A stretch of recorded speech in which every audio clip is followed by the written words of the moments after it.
ingkang loro lagi. Ing dalem niku kula sak rombongan wayang wit Sekar Gadung. Pimpinan Kilurah Minto Darsono saking Tlatah Pakis Rejo, Rejo Tangan Tulung Agung.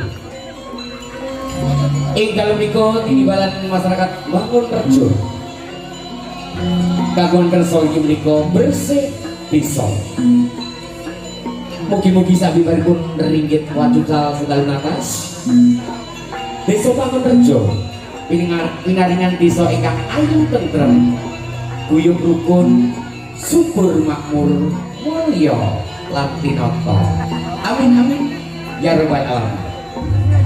Kados padatan saderipun ringgit wacucal monggo sarang-sarang hampir sari campur sari Sekar Gadung Indonesia.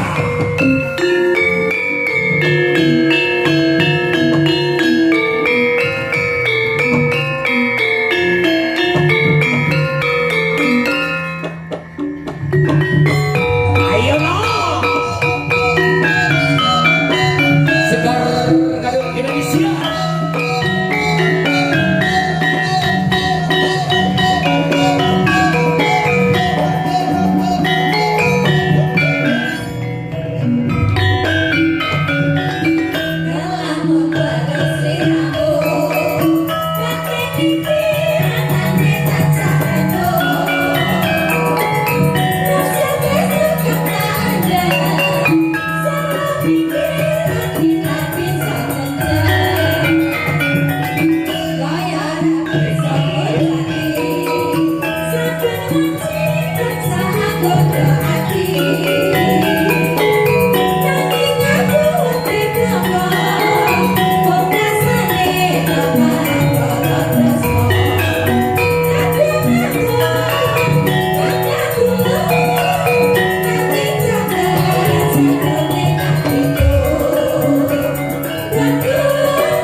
Salam pambuka saking kanca-kanca Sekar Gadung Indonesia.